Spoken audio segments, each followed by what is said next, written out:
This week, the galley is brought to you by Dan Hernandez Baja style fish batter and dipping sauces.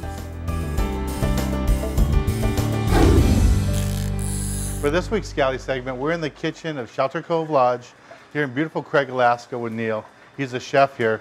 And Neil, we caught that red snapper today. It's a beautiful fish, and a lot of people in Southern California catch red snapper. Not quite sure what to do with it, all those types of rockfish. You're going to do dish first today? I am. We're going to do, with your Baja style fish batter, Okay. we're going to do a little beer batter. Cool.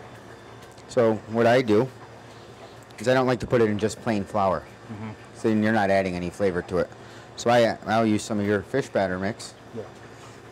Dredge your red snapper right in there. When you use flour or something, you know, flour-like, it helps the batter stick to it. It adheres to it, and it keeps the batter from dispersing all throughout your pan and falling off what you're trying to coat with the batter. Cool.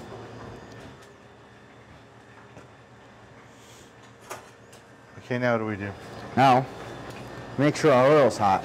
To check if the batter is going to fry and cook when it hits the oil, just take whatever utensil you're using, take a little drop of batter and put it in, and there it goes. Oh, that pops right up. Pops right up, bubbles.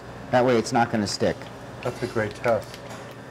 Now today we're using red snapper, but you could do this with any sort of rockfish or rock cod.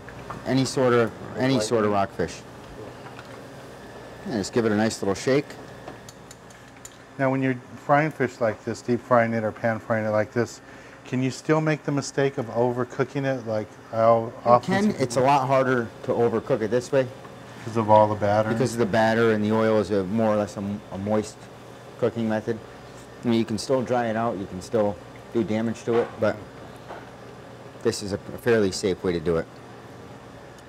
And once it has a nice brown, crisp color to it, then we know it's done?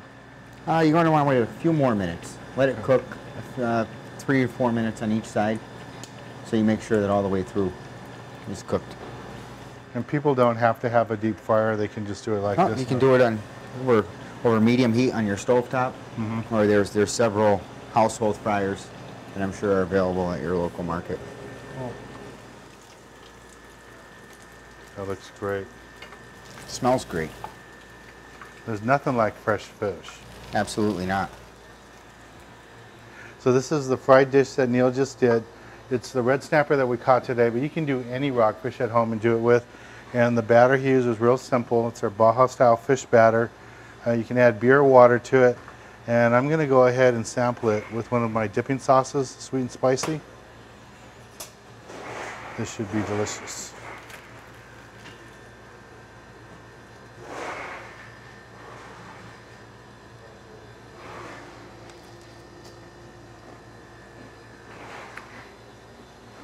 Delicious, isn't it? That is so good. Fresh fish. And I always like the fish batter, but this is a different way. I've never quite done it this way before, where you just use the batter first and then use it as a full batter. Right. That really makes a difference. I can see how it holds on a little bit better. Absolutely. Well, this is great. You can find these products on our website. If you want to try a dish like this, come visit Neil down here at Shelter Cove Lodge. He'll be happy to take care of you. He's got great dishes. It's more than just a fish camp. It's really a wonderful resort with a full kitchen, full restaurant. Neil will be glad to take care of you. Well, let's get back on the water and show you more exciting action here on Sport Fishing.